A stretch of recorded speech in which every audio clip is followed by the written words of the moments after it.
Hola mis amorcitos, aquí Suru, espero que se encuentren bien. Bueno, recuerden que pueden unirse ya sea al Patreon o Discord del canal desde la descripción. Sin más que decir, los dejo con el video. Prólogo. Señoras y señores, damas y caballeros, aficionados del galope y del drama puro del césped. Bienvenidos al hipódromo de Niigata, en el corazón vibrante de Japón, donde el viento del mar trae promesas de gloria y el sol de verano ilumina el escenario perfecto para un debut que marcará historia. La pista de 2000 metros se extiende como un tapiz verde infinito, reluciente bajo la luz implacable, lista para ser conquistada. El aire está cargado de expectativa, miles de corazones laten al unísono y las gradas están llenas de banderas doradas ondeando como si ya supieran quién será la reina, porque hoy no es una carrera más, hoy es el debut profesional de la que salió de la academia Tracen como un huracán dorado, orfebre. Y ahí va la salida. Una explosión de herraduras contra la tierra, un estruendo que hace temblar el suelo entero. El hipódromo vibra como si la misma isla de Onsu estuviera despertando. La suma arrancan con furia, rivales experimentadas, promesas del circuito, todas con los ojos fijos en la meta, pero desde el primer metro se nota que esta no es su carrera. Es de ella. Orfebre supera a la primera en la recta inicial, una veterana que aprieta los dientes, desesperada por mantener el ritmo, pero la tirana la deja atrás como si fuera una sombra fugaz. La tierra tiembla bajo sus cerraduras, cada paso un terremoto. La segunda cae en la curva, una joven promesa que llega a su máximo, jadeando, estirándose hasta el límite, pero Orfebre ni parpadea. Su cabello naranja flamea como fuego divino, su cola se mueve con esa arrogancia jactanciosa que grita, esto es mío. Una a una, las rivales se desesperan. Mira cómo la tercera acelera con todo, sus orejas planas contra el viento, el sudor volando como lágrimas de frustración. Alcanzan su máximo absoluto, pulmones ardiendo, músculos gritando, corazones a punto de estallar, pero la debutante Orfebre, de 21 años, no. Ella corre con esa elegancia insultante, como si estuviera paseando por un jardín. Su actitud es puro veneno, una sonrisa mínima en los labios, ojos violetas que dicen patéticas, un bufido sutil que resuena más que cualquier grito. Es arrogante, jactanciosa, la reina que no pide permiso para reinar. En la recta opuesta, el público ya lo sabe. Las ovaciones empiezan a concentrarse, a unirse en un coro que ahoga todo lo demás. Orfebre. Orfebre. No hay aplausos divididos, no hay nombres compartidos, todas las ovaciones se las lleva solo una Uma, Orfebre. El hipódromo entero parece inclinarse hacia ella, como si el viento mismo la empujara. La tierra sigue temblando, pero ahora es un ritmo triunfal, un pulso que late al compás de su supremacía. Y llega la curva final. Las rivales, exhaustas, dan un último empujón desesperado, pero es inútil. Orfebre la supera una a una, como si estuviera recolectando tributos en su camino al trono, y cruza la línea de meta con una victoria contundente. 7 cuerpos de ventaja, un abismo que no deja dudas. Orfebre gana. El hipódromo explota en ovación, un rugido ensordecedor que hace vibrar las gradas, flashes cegadores, lágrimas en los ojos de fans que nunca olvidarán este debut. Orfebre.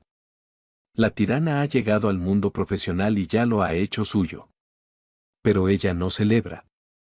Se queda en su lugar, justo después de la meta, respirando suavemente, como si eso no hubiera sido nada. Su pecho sube y baja con una calma regia, el sudor brillando como joyas en su piel dorada. No hay jadeos, no hay colapso, solo una paz absoluta, como si el esfuerzo fuera un mito para los mortales. Es natural que la halaguen, que la ovacionen.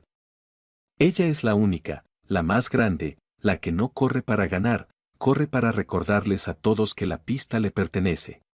Y mientras la multitud enloquece, otros ojos la observan con un interés diferente, más frío, más calculador. Hombres con trajes impecables, corbatas de seda y sonrisas depredadoras, hombres de negocios, ejecutivos de marcas globales, inversionistas que huelen el potencial como tiburones en aguas sangrientas. Ven en ella no solo una corredora, sino un imperio andante. ¿Cuánto pueden conseguir con ella? Patrocinios millonarios, campañas que venderían almas, giras internacionales que la convertirían en un icono. ¿Cuánto sacaremos de ella?, susurran entre ellos, calculando cifras que harían palidecer a reyes. Ella es el boleto a la fortuna, el diamante que pulirán para su provecho. Orfebre no se inmutó ante el caos de ovaciones que aún reverberaba en el hipódromo. Su ego, ya inflado como una corona de oro puro, no necesitaba más combustible. El debut había sido su declaración al mundo. Con paso firme y altivo, comenzó a caminar por el pasillo central, pasando entre sus víctimas, las competidoras derrotadas que aún jadeaban en el césped, cubiertas de sudor y tierra, felicitándose entre sí con palmadas débiles y sonrisas forzadas. Buen esfuerzo, chicas, se decían unas a otras, reconociendo el mérito de haber dado todo en una batalla perdida de antemano. Lo dimos todo, eso es lo que cuenta. Una de ellas, una veterana con el fuego aún en los ojos, se acercó a Orfebre con una mano extendida, un gesto de respeto en medio de la humillación. Increíble debut, Orfebre, nos has dado una lección a todas. Pero la tirana ni siquiera reaccionó. Siguió caminando, ignorándola por completo, como si esa voz fuera solo un eco distante en su reino absoluto. No había maldad en su indiferencia, simplemente no merecían su atención. Dejó atrás a las demás sin una mirada de reojo, su cola moviéndose con esa arrogancia sutil que decía no son dignas. Al llegar al túnel de salida, donde la luz del sol se filtraba como un velo dorado, allí estaba ella, Dream Journey, de 26 años, su más amada y querida hermana mayor, esperando con los brazos cruzados y una sonrisa tranquila, pero calculadora, con esa expresión que siempre ocultaba planes y emociones profundas bajo una calma aparente. Dream, con su cabello plateado y oscuro cayendo en ondas suaves y ojos que veían más allá de la superficie, no corrió a abrazarla. Solo inclinó la cabeza ligeramente, como si el triunfo fuera algo esperado, no sorprendente. Bien hecho, Orfebre, dijo Dream con voz serena, sin exageraciones, como si comentara el clima. Sabía que lo harías tuyo desde el primer galope. Un debut limpio, contundente. Orfebre se detuvo por fin, permitiéndose una sonrisa mínima, casi secreta. Gracias, hermana. Era lo que debía ser, respondió, su tono arrogante suavizado por un hilo de genuino aprecio. No necesitaba halagos, pero de Dream siempre los aceptaba como un tributo familiar. Dream dio un paso adelante, caminando ahora a su lado con esa gracia natural que compartían. Nuestras hermanas y madre te vieron por la tele. Estaban pegadas a la pantalla, gritando tu nombre como si estuvieran aquí. Madre envió sus bendiciones y una disculpa por no venir, ya sabes cómo es con Stay Gold. Si aparecemos todas juntas, sería un escándalo. Los medios no nos dejarían en paz. Orfebre bufó suavemente, pero no con enojo. Era un sonido de comprensión mutua. Entiendo, mejor así. No necesito distracciones, solo la pista y yo. Siguieron caminando juntas por el túnel, un dúo imponente que atraía miradas de admiración y envidia. Dream, siempre la protectora calculadora, lanzó una mirada de lado a su hermana menor. Estás en la cima ahora, pero cuídate. El mundo no es Trasen. Aquí, todos quieren un pedazo de ti. Y como si sus palabras hubieran invocado al destino, al salir del túnel, el enjambre apareció. Representantes de marcas, hombres y mujeres con trajes a medida y carpetas llenas de promesas millonarias, se abalanzaron con sonrisas ensayadas. Pero algo en esos tratos le molestaba a Orfebre, un pinchazo que hacía que su cola se agitara con impaciencia. Cada oferta hablaba de equipos de UMA, de acompañantes que la respaldarían, de patrocinios compartidos con otras corredoras, como si ella necesitara compañeras para brillar. Su rostro se endureció, los ojos violetas volviéndose fríos como acero. Negó con la cabeza una y otra vez, clara y tajante, solo yo o nada. No aceptaría diluir su reinado con colaboraciones forzadas. Ella era la única estrella, la tirana que no compartía el trono. Dream observó en silencio, su sonrisa calculadora intacta, sabiendo que esto era solo el comienzo, porque en el horizonte, más allá de los contratos y las ovaciones, esperaba el verdadero desafío, el manager que entendería su fuego y lo avivaría. El sol se ponía sobre la ciudad, tiñendo el cielo de tonos naranjas que recordaban el cabello flameante de orfebre. El debut había sido un torbellino de ovaciones, flashes y caos, y ahora, en la tranquilidad del departamento de Dream Journey, un lugar elegante pero discreto en el centro de la ciudad, con vistas al mar que calmaban hasta el alma más turbulenta, el día no paraba de extenderse. Cartas y paquetes de patrocinadores seguían llegando como una avalancha dorada, entregados por mensajeros nerviosos que apenas se atrevían a mirar la puerta. Dream, siempre la anfitriona perfecta, le sirvió una taza de té verde caliente a su hermana menor. El aroma sutil del matcha llenaba el aire, un contraste pacífico con el caos del hipódromo. Orfebre se sentó en el sofá suave y precioso, aún con esa aura de reina intocable, pero con un atisbo de fatiga en los ojos violetas.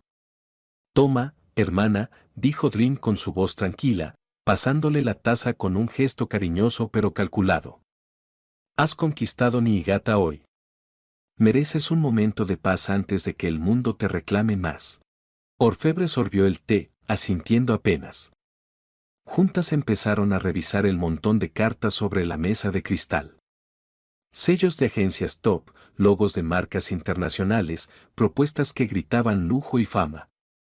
Todas querían sus servicios, su imagen dorada para campañas, endosos, giras, pero cada una tenía un pero que picaba en el ego de Orfebre como una espina invisible. Unirte a nuestro equipo estelar, junto a nuestra UMA principal, colaboración exclusiva con nuestra estrella actual, serás la joya en nuestra corona de campeonas. Ninguna la ponía a ella como el centro absoluto, la única. Como si necesitaran diluir su tiranía con otras. Orfebre bufaba con cada carta, lanzándolas a un lado con desprecio. Patéticos. ¿Creen que compartiré el trono? Soy Orfebre, no una segundona. Dream observaba en silencio, su sonrisa calculadora intacta, revolviendo su propio té con lentitud, hasta que abrió una carta más sencilla, sin sellos ostentosos. La leyó con atención, sus ojos plateados brillando con un destello de oportunidad. Sin decir nada al principio, la deslizó cerca de Orfebre, como si fuera un cebo sutil. Esto podría ser de tu interés, hermana. Orfebre arqueó una ceja, escéptica, pero tomó la carta. Era de una agencia reciente, Harada Management, sin el prestigio de las grandes firmas. El texto rebosaba entusiasmo, estamos más que emocionados de ofrecer nuestros servicios exclusivos a Orfebre. Queremos construir un imperio a tu alrededor, sin distracciones. Tú serías nuestra prioridad absoluta, nuestra única estrella. Era exactamente lo que más quería Orfebre, el reconocimiento de ser la única prioridad, pero había un problema, era nueva en el mercado, sin un historial de éxitos masivos. Orfebre frunció el ceño, fastidiada. ¿Nueva? ¿Sin prestigio? ¿Creen que me rebajaré a amateurs que se alegran solo por tenerme? Dream inclinó la cabeza, usando esa manipulación que siempre funcionaba con sus hermanas y con todo el mundo, una mezcla de halagos y lógica irresistible, diciendo justo lo que Orfebre quería oír. Piénsalo, Orfebre. Las grandes agencias te ven como un trofeo más en su vitrina, algo para compartir con sus estrellas establecidas. Pero ellos te ven como la reina que eres, la única. Imagina una agencia que crece contigo, que te debe todo su éxito. Sería su fundadora en espíritu, no una más del montón. Y si son nuevos, significa que no tienen lealtades previas. Todo sería tuyo. ¿No es eso lo que mereces? Orfebre dudó, su cola moviéndose con impaciencia, pero las palabras de Dream calaron hondo, ese ego alimentado por la idea de ser el centro indiscutible, la tirana que eleva a los demás en vez de unirse a ellos. Bufó, pero sacó su teléfono y marcó el número impreso en la carta. No tardaron nada en contestar, un solo timbre y ya. Kenji Arada igual a, /N. Harada Management, habla Kenji Arada, respondió una voz calmada, profesional, con un tono que transmitía confianza sin esfuerzo. Es un honor que llame, Orfebre-san. Soy el manager principal aquí y me encargaría personalmente de todo lo que necesite, agendas, entrenamientos, contratos, hasta el más mínimo detalle para que brille como la reina que es. Orfebre no se anduvo con rodeos, su voz fue un látigo. ¿Por qué debería aceptar trabajar con desconocidos? ¿Una agencia nueva, sin nombre? ¿Creen que me impresionan con entusiasmo barato? Kenji rió por lo bajo, no ofendido, sino con esa manipulación sutil de los managers más inteligentes, halagos envueltos en lógica, alguien que sabía exactamente qué decir para enganchar un ego como el de ella. Porque no somos desconocidos, Orfebre-san. Somos los que ven su potencial puro, sin filtros. Las grandes agencias la querrían como un accesorio para sus estrellas establecidas, diluyendo su tiranía. Nosotros construimos desde cero alrededor de usted. Imagine contratos exclusivos donde usted manda, no comparte, patrocinios que la ponen en el centro, no en el fondo. Y mi experiencia garantiza que su debut en Niigata sea solo el principio. No le ofrezco un equipo, le ofrezco un trono. ¿No es eso lo que una reina como usted merece? Acepte, y hagamos que el mundo se arrodille. Orfebre guardó silencio un segundo, su cola quieta por primera vez, pero una sonrisa apareció en su rostro. Esas palabras le daban lo que quería. Sabía que le estaban comiendo la oreja, pero también le estaba dando todo lo que ella deseaba, y ser esa reina absoluta era un placer que no negaría. De acuerdo, Harada, dijo finalmente, con un tono que parecía seductor. Mañana hablaremos. No me decepciones o te despido antes de empezar. Colgó el teléfono con un clic decisivo y miró a Dream con ojos brillantes. Parece que encontré a mi sirviente perfecto. Dream rió suave, alzando su taza. O él te encontró a ti, hermana. Esto va a ser interesante. El día estaba a punto de terminar, pero la conquista mutua de egos y corazones apenas empezaba. Capítulo 1.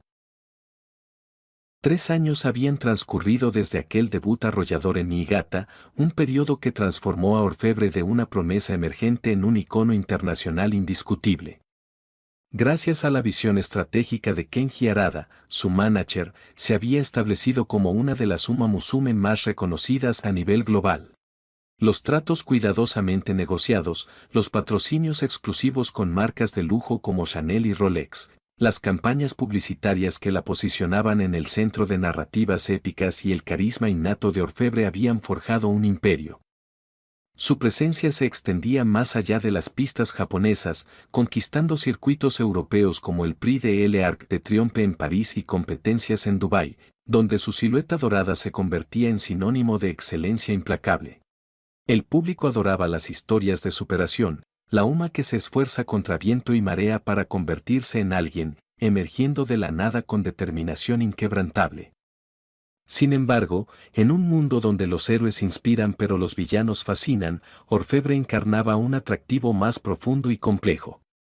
La sociedad ama a los antagonistas no por su maldad inherente, sino por su rol como objetivos supremos a superar, figuras que eclipsan al héroe convencional, obligándolo a elevarse o perecer. Representan la prueba definitiva, el espejo oscuro que refleja las limitaciones humanas y equinas, inspirando no solo admiración, sino un anhelo colectivo por el desafío. Orfebre cumplía con todos esos deseos, determinada hasta la obsesión, agresiva en su búsqueda de victoria, dominante en cada interacción y carismática en su arrogancia teatral.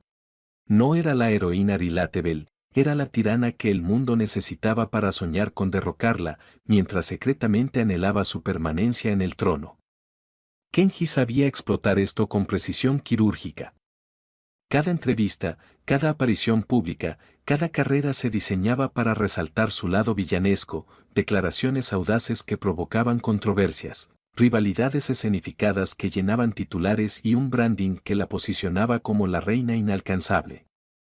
Tú no solo corres, dominas, le recordaba él en sesiones privadas, alimentando su ego mientras aseguraba que cada paso la acercara más a la corona absoluta que ella siempre había deseado.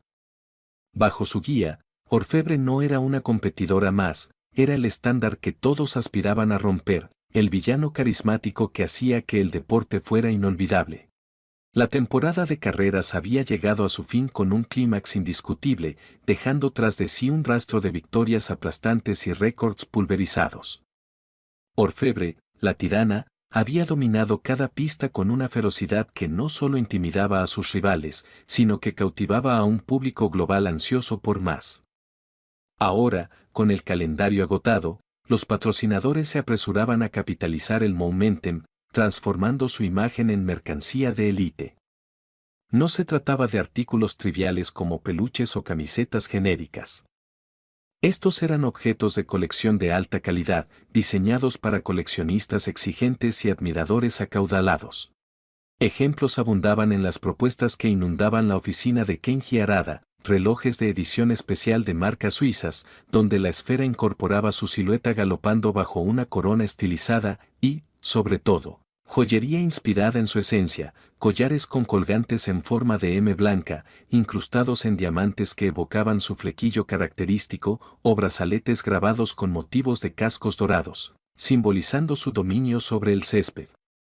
Incluso se planeaba una línea personalizada bajo su nombre, Orfebre Royal, donde ella misma aprobaría diseños que reflejaban su tiranía, anillos con gemas violetas que imitaban sus ojos y pendientes que representaban la llama de su melena naranja. Estos productos no eran meros souvenirs, eran extensiones de su legado, artefactos que permitían a los fans poseer un fragmento de su supremacía, alimentando un mercado donde su nombre equivalía a exclusividad y poder. En medio de este torbellino comercial, Kenji Harada, el manager que había orquestado su ascenso, caminaba por los pasillos de un edificio de lujo en el corazón de Tokio. No era un complejo ordinario, era un recinto digno de una reina, con fachadas de mármol pulido, techos altos adornados con cristales que reflejaban la luz como estrellas capturadas y seguridad discreta que aseguraba privacidad absoluta. El lugar, conocido como el Palacio Eterno, era una residencia exclusiva para figuras de élite, donde cada detalle, desde los ascensores forrados en terciopelo hasta los jardines interiores, evocaba opulencia sin ostentación vulgar. Kenji hablaba por teléfono con uno de los patrocinadores principales, un ejecutivo de una joyería parisina de renombre, manteniendo un tono calmado y cordial que contrastaba con la intensidad de las negociaciones. Entiendo su entusiasmo por la línea de joyería, Monsieur Laurent, dijo Kenji con precisión profesional, su voz equilibrada como siempre. Orfebre aprecia el compromiso con la calidad superior. Propongo limitar la edición a 500 piezas para mantener la exclusividad. Eso elevará el valor coleccionable y alineará con su imagen de reina inalcanzable. Podemos confirmar los prototipos para la próxima semana, guión. El ejecutivo accedió con efusividad, y Kenji finalizó la llamada justo cuando el ascensor se detuvo en el piso superior. Tocó suavemente la puerta de la suite principal, una entrada imponente con grabados dorados que sugerían realeza. Una sirvienta de edad madura, vestida con un uniforme impecable de tonos neutros, abrió con una inclinación respetuosa.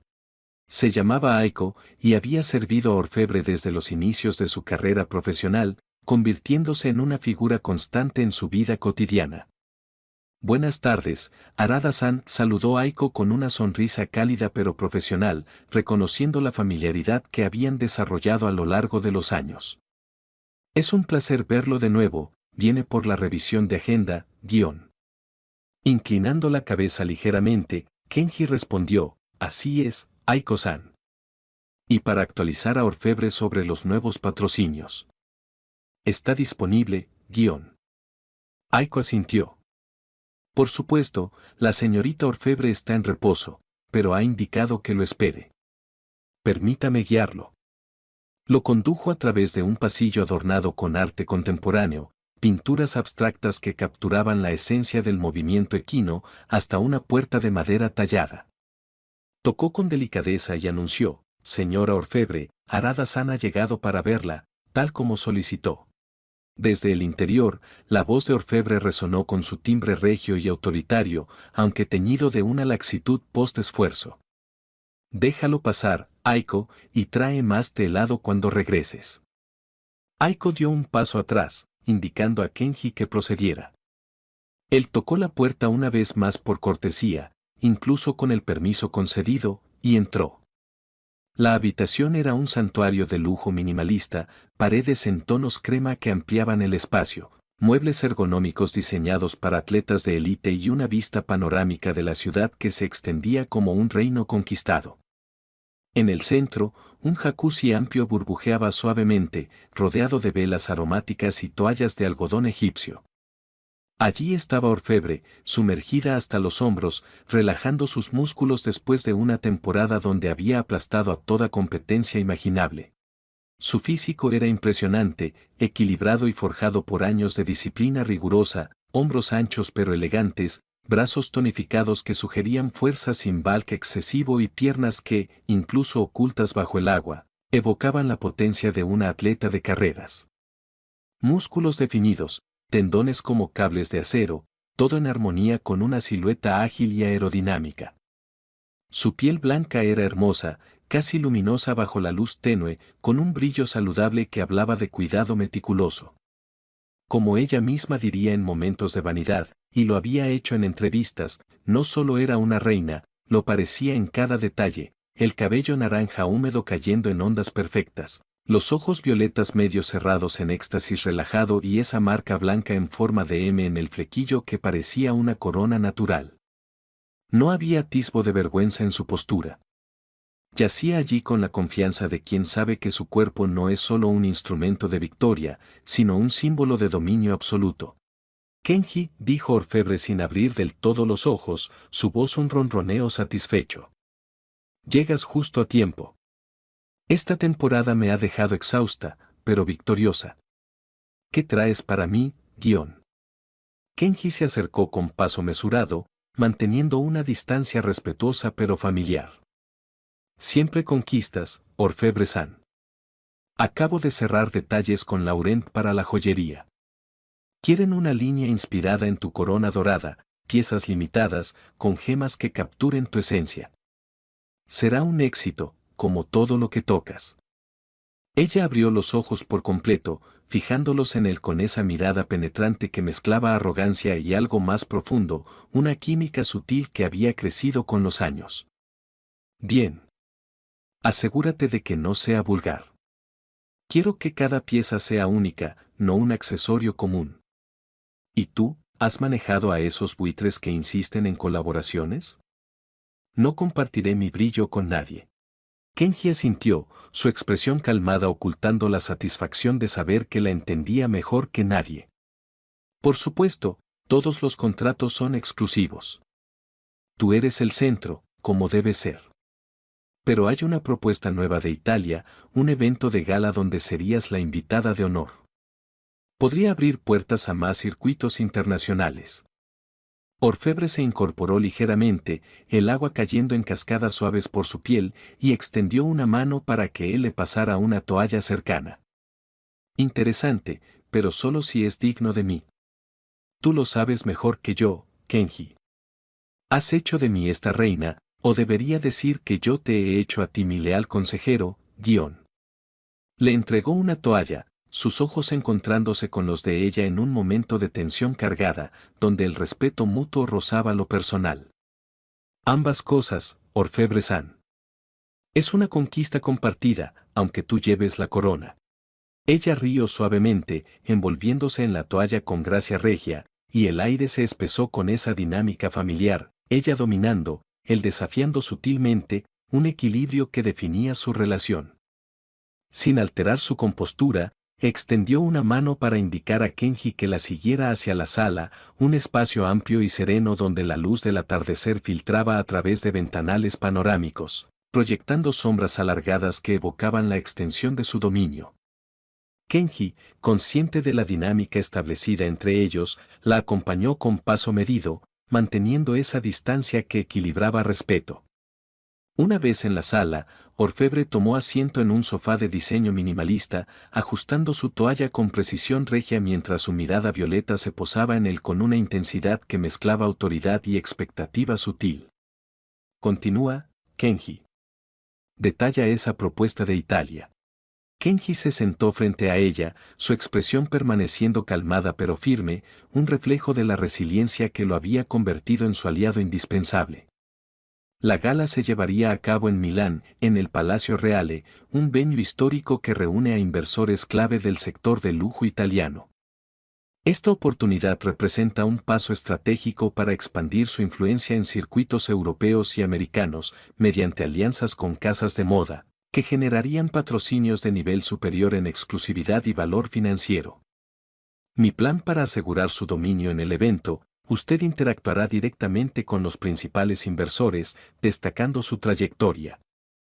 Esto posicionará cualquier oferta como un tributo a su supremacía, minimizando la competencia y maximizando los términos favorables. Sin embargo, para ejecutar esto con perfección, necesito una pausa, vacaciones al menos hasta el evento, para refinar los detalles sin errores.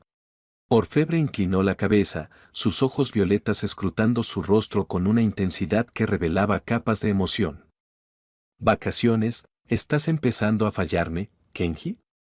Después de 3 años de construir este imperio juntos, ¿te cansas ahora, cuando el mundo está a mis pies? ¿O es que mi dominio se ha vuelto demasiado para ti, guión?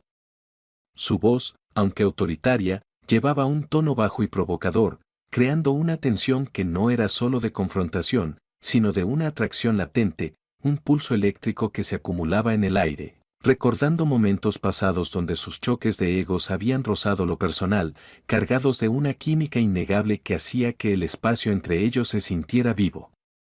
Kenji sostuvo su mirada, su resiliencia puesta a prueba, pero un leve sonrojo traicionó su compostura habitual. No es fracaso, Orfebre-san, es preservación. Su reinado depende de que yo esté en óptimas condiciones. Sin esta pausa, corro el riesgo de cometer un error que no merecería su confianza. Orfebre se levantó con gracia deliberada, caminando hacia él con pasos medidos que acentuaban la elegancia de su figura envuelta en la toalla. Se acercó lo suficiente para que su presencia fuera abrumadora y, con un movimiento fluido, se sentó en su regazo, su peso ligero pero intencional presionando contra él. Sus ojos violetas se clavaron en los suyos desde esa proximidad, una mano descansando casualmente en su hombro. ¿En serio quieres vacaciones, Kenji? ¿O es solo una excusa para alejarte de esto, de mí, guión?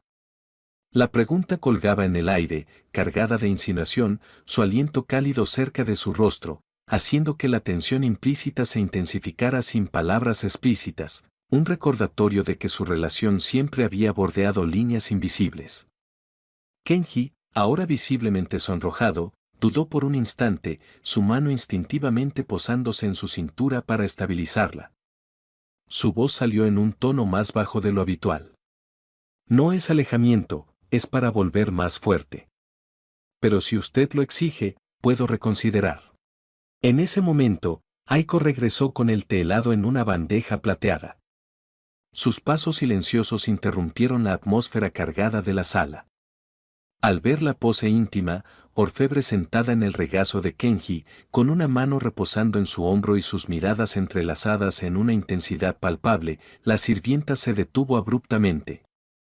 Sus mejillas se tiñeron de un rojo sutil, reflejando un avergonzamiento genuino que no podía disimular por completo, a pesar de su profesionalismo entrenado. Lo siento, señorita Orfebre, murmuró Aiko con voz baja y respetuosa, bajando la mirada hacia la bandeja para evitar la escena. He llegado en un mal momento.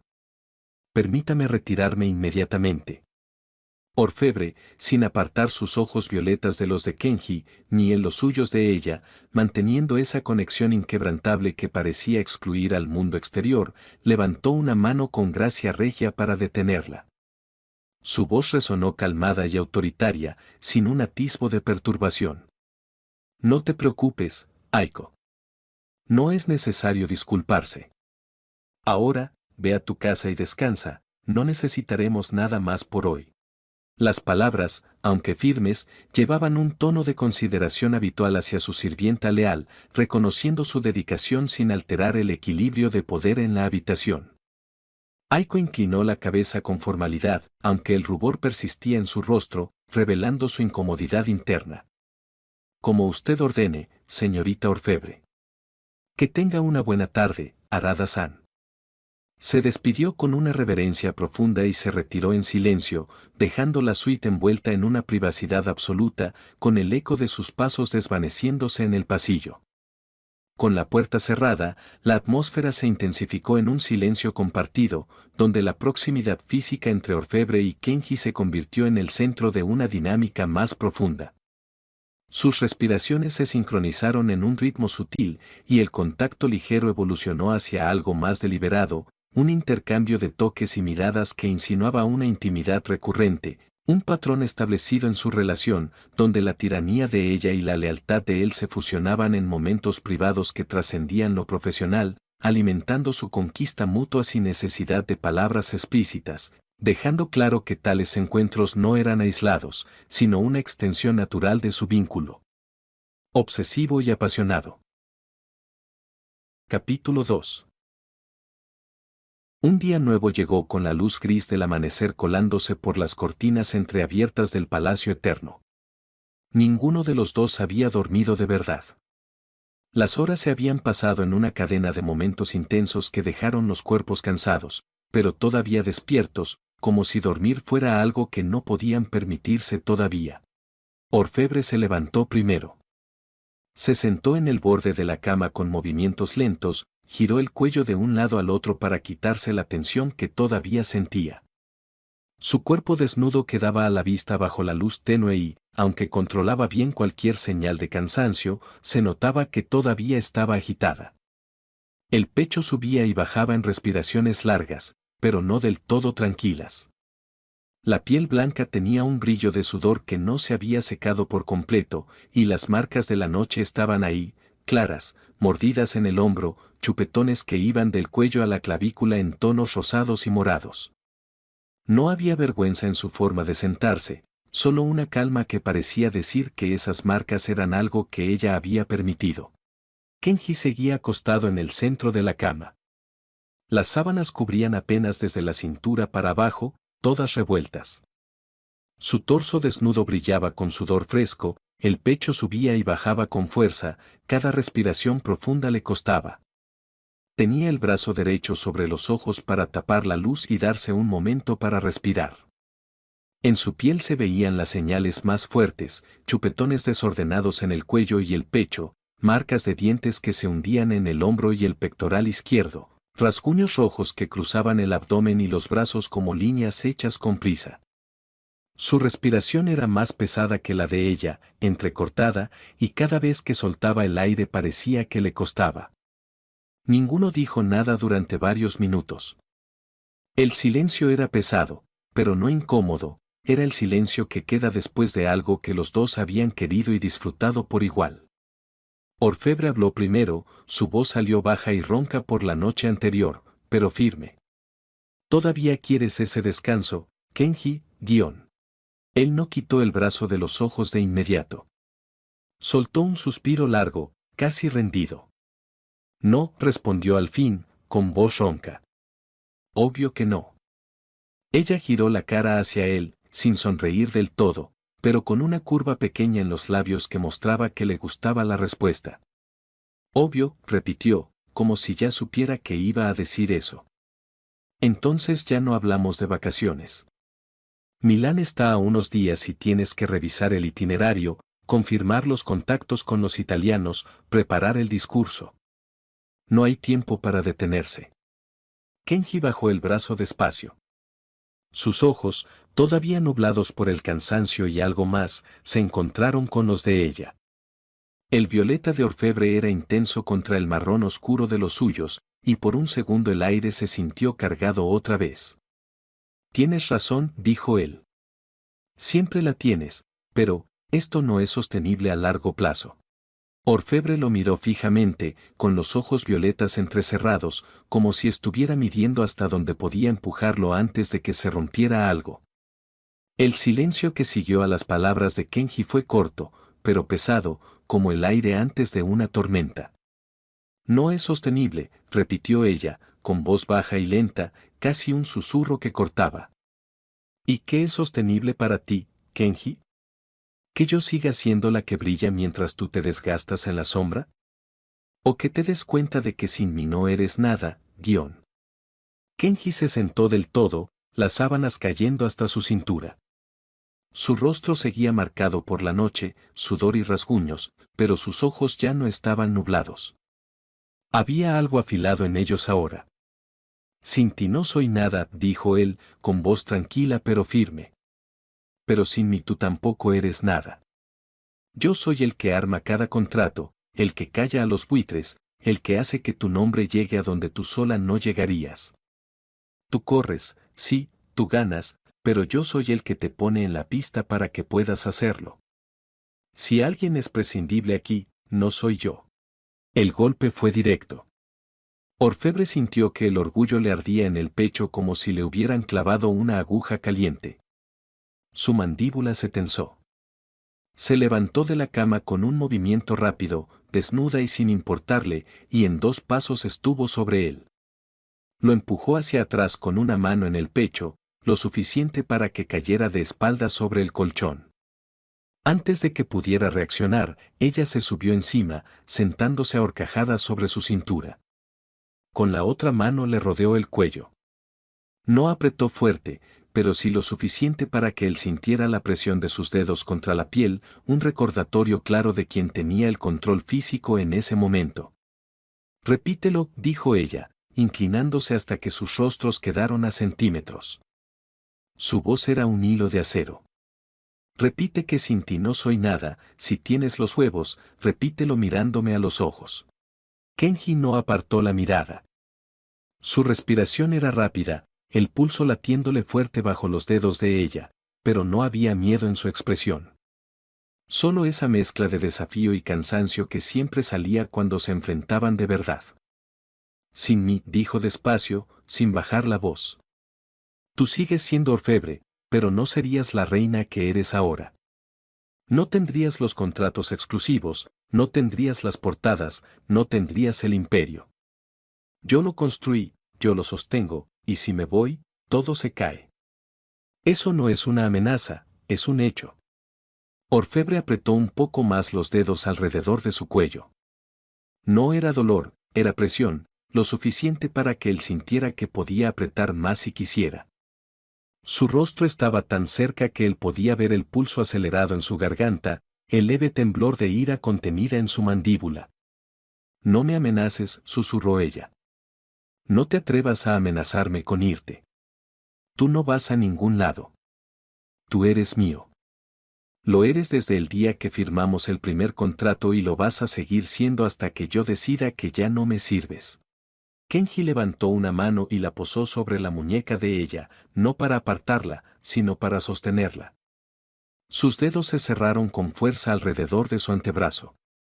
Y tú eres mía, respondió él, con voz baja pero sin temblor. Porque sin mí no tienes quien te maneje, quien te proteja, quien te diga la verdad cuando todos te mienten a la cara. Puedes apretar más fuerte, orfebre, puedes dejarme marcas nuevas, pero no vas a cambiar el hecho de que me necesitas. El silencio que siguió fue pesado. No había gritos, no había golpes, pero el aire estaba cargado de una violencia contenida que hacía difícil respirar. Orfebre lo miró fijamente, los ojos brillando con una furia que no era solo orgullo herido, era miedo disfrazado. Miedo a que él tuviera razón, miedo a que su control no fuera absoluto. Kenji sostuvo la mirada sin parpadear, nervioso, el pulso le latía rápido bajo los dedos de ella, pero sin retroceder. Ella aflojó la mano poco a poco, hasta que solo quedó el contacto, no la presión. Se inclinó más, hasta que sus labios casi rozaron los de él. No me falles, susurró, y la palabra salió como una orden y una súplica al mismo tiempo. No te atrevas a fallarme. Kenji levantó la otra mano y la posó en la nuca de ella, tirando suavemente para acercarla más. No lo haré, dijo. Mientras tú no me falles a mí. Orfebre no respondió. Cerró los ojos un segundo, respirando contra su boca, luego se apartó despacio, soltándolo por completo. Se levantó de la cama, caminó hacia el baño y abrió la regadera sin mirar atrás. «Dúchate», dijo desde la puerta. «Tienes trabajo». Kenji se quedó mirando el techo un momento, con el corazón todavía latiendo fuerte, luego se levantó, recogió las sábanas del suelo y la siguió. La discusión había terminado, pero ambos sabían que no estaba resuelta, solo estaba pausada. Kenji se levantó de la cama con movimientos rígidos, el cuerpo protestando por cada esfuerzo.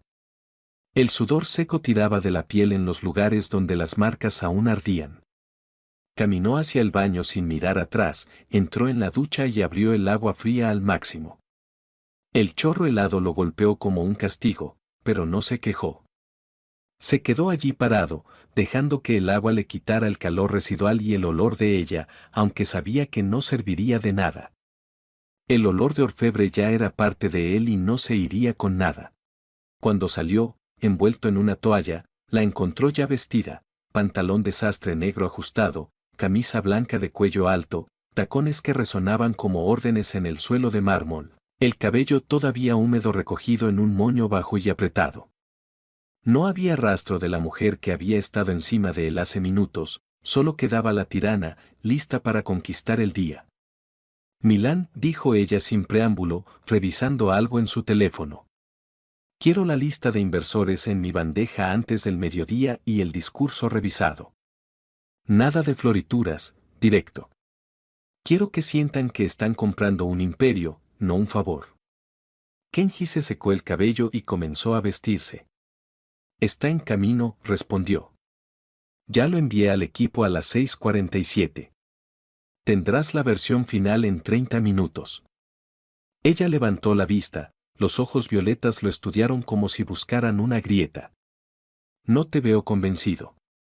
«No estoy convencido de que sea buena idea ir a Milán con el cuerpo así», dijo él, señalando vagamente su propio cuello, donde los chupetones seguían rojos y visibles, mientras empezaba a ponerse el traje con el que había llegado ayer. «Pero no es mi decisión». Orfebre dio un paso hacia él. El tacón resonó una sola vez. «Es tu decisión si decides esconderte detrás de una bufanda o si decides aparecer como estás. Yo no escondo nada y tú no deberías». Kenji sostuvo la mirada. El cansancio le pesaba en los hombros, pero la voz salió firme. «No me escondo, solo digo que hay límites. Límites físicos, límites que tú ignoras porque no lo sientes, pero yo sí». Ella se acercó más, tan cerca que él pudo oler el champú de ducha que acababa de usar, el mismo que él había usado, el mismo aroma en los dos. «¿Límites?», repitió ella, casi divertida. «Los límites los pongo yo, siempre los he puesto yo. Tú los aceptas porque yo digo, porque sin mí no tienes nada que valga la pena manejar. Sin mí sigues siendo un manager más, uno que nadie recuerda. Conmigo eres el que mueve los hilos del imperio, el que hace que el mundo se incline cuando yo paso». Kenji no retrocedió, su voz bajó, pero no perdió fuerza. «Y tú sin mí sigues siendo una corredora talentosa, pero no serías la tirana. No tendrías los contratos exclusivos, las portadas, los inversores que se pelean por un minuto tuyo. Yo construí eso, yo lo sostengo. Si me voy, todo se cae y lo sabes». Orfebre sonrió, una sonrisa fina, peligrosa. «No te vas a ir». «No», admitió él. «No me voy a ir, porque si me voy, tú te rompes y yo no quiero verte rota». Ella lo miró fijamente.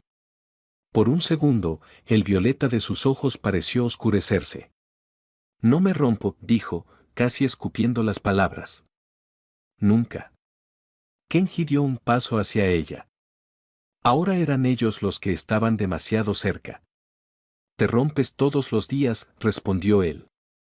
«Cada vez que me exiges que esté disponible 24 horas, cada vez que me recuerdas que sin ti no soy nada, cada vez que me tocas como si fuera tuyo y luego me miras como si te debiera la vida». te rompes porque necesitas que yo te necesite, y yo necesito que tú me necesites.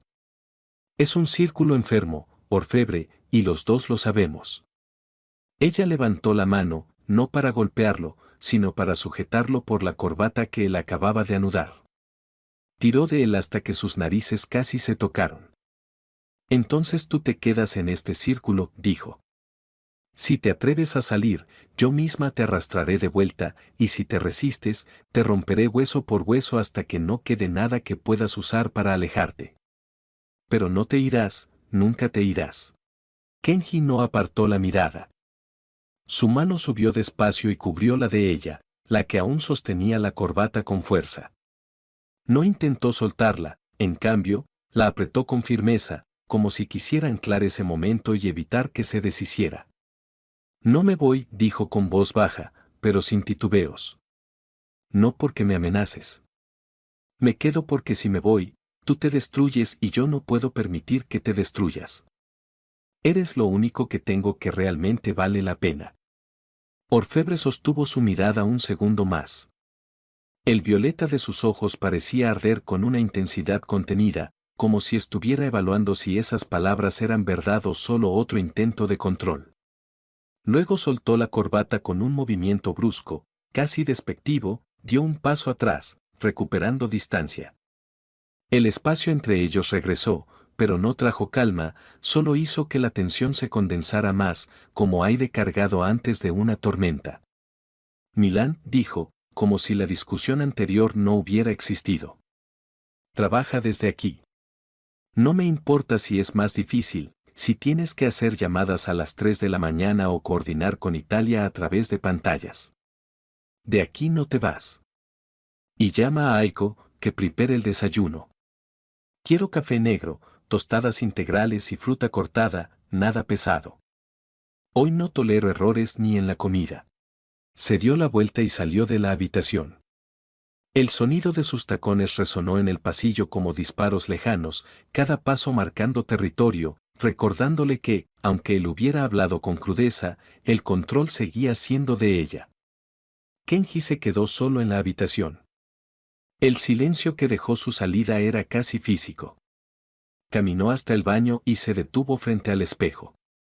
Allí estaba, las marcas rojas en el cuello, los chupetones que se oscurecían hacia el púrpura, los rasguños que cruzaban su pecho como líneas trazadas con urgencia. Los ojos cansados, con ojeras que no se borrarían con una ducha. Se miró un momento largo, sin expresión, luego suspiró, un sonido cansado y resignado. Se lavó la cara con agua fría, se ajustó la corbata y salió al pasillo. Marcó el número interno de Aiko mientras caminaba hacia la oficina privada que tenía en la suite. Aiko, buenos días, dijo cuando ella contestó. Por favor, prepara el desayuno para la señorita Orfebre, café negro, tostadas integrales y fruta cortada, nada más y, gracias. Colgó sin esperar respuesta. Sabía que Aiko lo entendería. Llevaba unos años lidiando con la dinámica de la casa. Entró en la oficina, encendió las pantallas y se sentó. Abrió el correo con el itinerario de Milán, los contratos pendientes y la lista de inversores. Empezó a trabajar como si nada hubiera pasado, como si la discusión de hace minutos no hubiera dejado marcas invisibles más profundas que las que llevaba en la piel. Pero las llevaba, y ella también. Porque eso era lo que hacían. Se destruían mutuamente, se reconstruían en el mismo acto y seguían adelante. No había escape, no lo buscaban. El imperio que habían construido, juntos, a pesar de todo, era demasiado grande para abandonarlo, y demasiado podrido para sanarlo. Capítulo 3. Las heridas de la memoria. El día avanzaba con una lentitud implacable, como si el tiempo mismo se inclinara ante la fatiga acumulada en el palacio eterno. Orfebre se encontraba sentada a la mesa del comedor, degustando el desayuno que Aiko había preparado con precisión impecable, café negro humeante, tostadas integrales crujientes y fruta cortada en rodajas perfectas, tal como lo había ordenado. Aiko permanecía de pie a un lado, en silencio atento, lista para cualquier indicación adicional, pero por el momento, su presencia era un mero recordatorio de la jerarquía que regía cada rincón de su mundo. Sin embargo, bajo esa fachada de control absoluto, el cuerpo de Orfebre traicionaba su invencibilidad. Una debilidad sutil se filtraba en sus músculos, un agotamiento residual de la noche anterior que hacía que cada movimiento pareciera un esfuerzo calculado. Y en esa vulnerabilidad física, la mente, ese bastión inquebrantable de su tiranía, comenzaba a erosionarse como un imperio asediado por sus propias sombras. Cuando el cuerpo flaquea, la mente se convierte en un espejo frágil, reflejando no la grandeza, sino las grietas profundas del alma, abriendo puertas a recuerdos que uno preferiría mantener selladas. Así, en ese instante de quietud forzada, su mente la traicionó, arrastrándola hacia esa pesadilla recurrente, el sueño que detestaba pero que ya formaba parte inextricable de su esencia, la muerte de su madre, Oriental Art. El recuerdo surgió como un torbellino, transportándola a una época lejana, cuando ella era apenas una niña de 5 años, una pequeña mimada y protegida en el seno de la familia dorada. Sus hermanas mayores, Dream Journey, de 10 años, y Nakayama Festa, de 9, la vigilaban con una mezcla de cariño y responsabilidad, como guardianas de una princesa en potencia. Dream, con su calma calculadora ya emergente, y Festa, con su energía vivaz y un tanto rebelde, formaban un escudo alrededor de la más pequeña, asegurándose de que nada perturbara su mundo infantil. Stay Gold, la figura paterna del hogar, amaba a todas sus hijas con una devoción firme, pero era Oriental Art quien representaba el pilar emocional, el faro que guiaba sus días. Oriental Art era una huma como las demás, pero en ella se reflejaba un espejo distorsionado de lo que Orfebre llegaría a ser. Poseía la misma belleza serena, el mismo cabello flameante y los mismos ojos penetrantes, pero estaba envuelta en una calidez que Orfebre nunca había poseído del todo.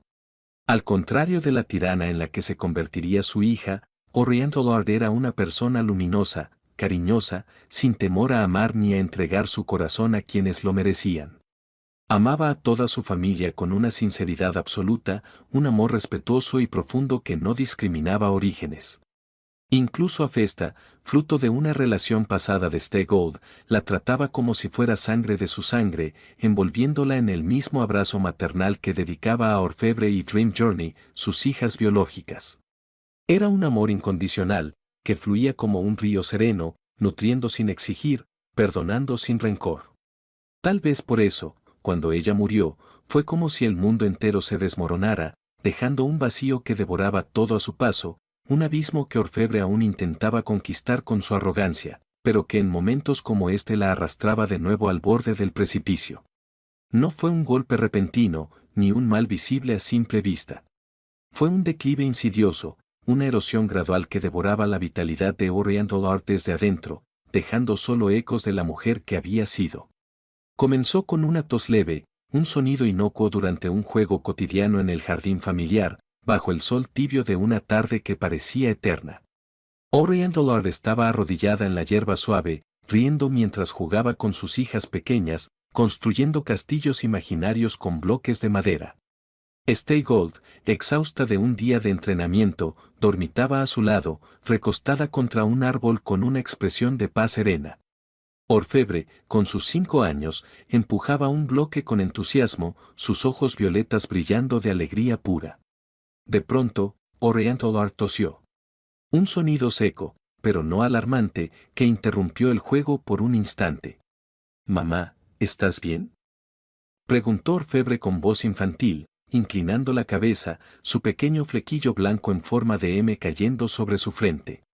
Oriental Art aclaró su garganta con un gesto suave, forzando una sonrisa radiante que iluminaba su rostro pálido, como si nada pudiera empañar ese momento.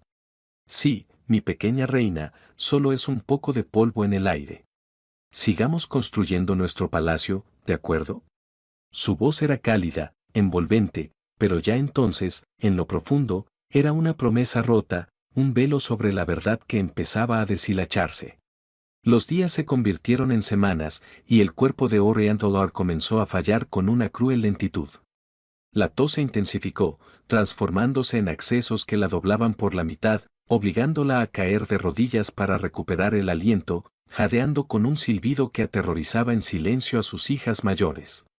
Pronto, necesitaba sostenerse en muebles o paredes para mantenerse erguida, sus pasos volviéndose vacilantes, como si el suelo mismo conspirara contra ella, hasta que, inevitablemente, su fuerza se agotó por completo, confinándola a la cama en la habitación principal de la casa, un santuario de luz tenue y aromas a hierbas medicinales. Aún así, mantenía esa sonrisa inquebrantable, la que irradiaba amor puro incluso cuando su cuerpo gritaba rendición.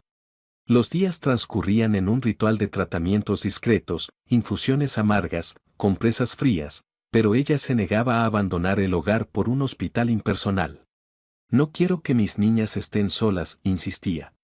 Y no soportaría verlas preocupadas en un lugar tan frío. El ambiente familiar se transformó en un velo de quietud opresiva. La familia se congregaba en su habitación, donde Oriental contaba cuentos antiguos de caballos legendarios para calmar sus temores, tarareaba melodías suaves como caricias para infundir paz, y repartía abrazos y roces tiernos que ocultaban su propio dolor. Dream Journey y Festa, a pesar de su juventud, percibían la gravedad en el aire, sus ojos ensombrecidos por un entendimiento prematuro. Pero Orfebre, aún tan pequeña, no comprendía el abismo que se abría. Para ella, su madre solo estaba cansada, como después de una larga carrera, y se pegaba a su lado con devoción ciega, acurrucándose en la cama para ayudarla a descansar. Entonces llegó la llamada para Stay Gold, una carrera importante, un evento que no podía ignorar. Siempre había rechazado tales invitaciones, priorizando a su familia, especialmente a la vulnerable Orfebre, pero Oriental Art, con voz debilitada pero firme, la instó a ir.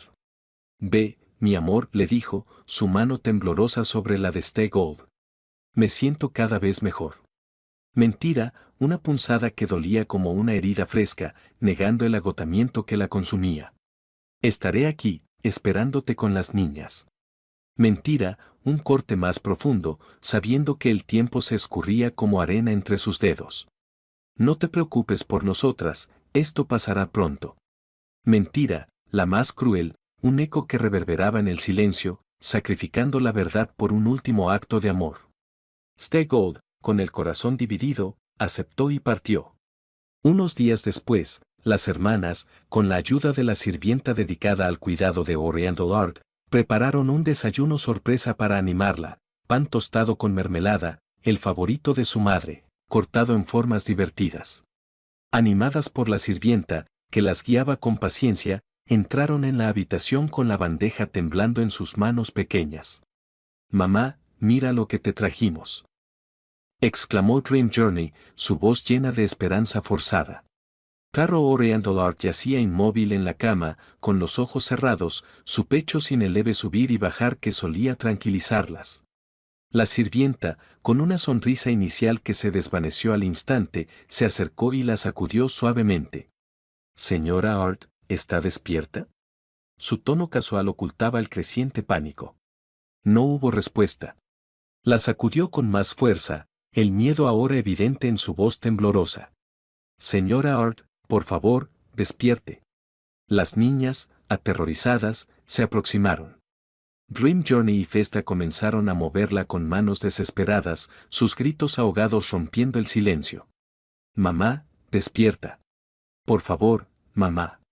Pero Orfebre, aún ajena al concepto irrevocable de la muerte, se acercó con inocencia, extendiendo el pan con mermelada como un tributo simple. Mamá, come un poquito. Te va a gustar, como siempre, dijo con voz suave, ignorando las lágrimas de sus hermanas. Dream Journey, con el rostro surcado por el llanto, hizo una señal temblorosa a Festa y a Orfebre, susurrando entre sollozos.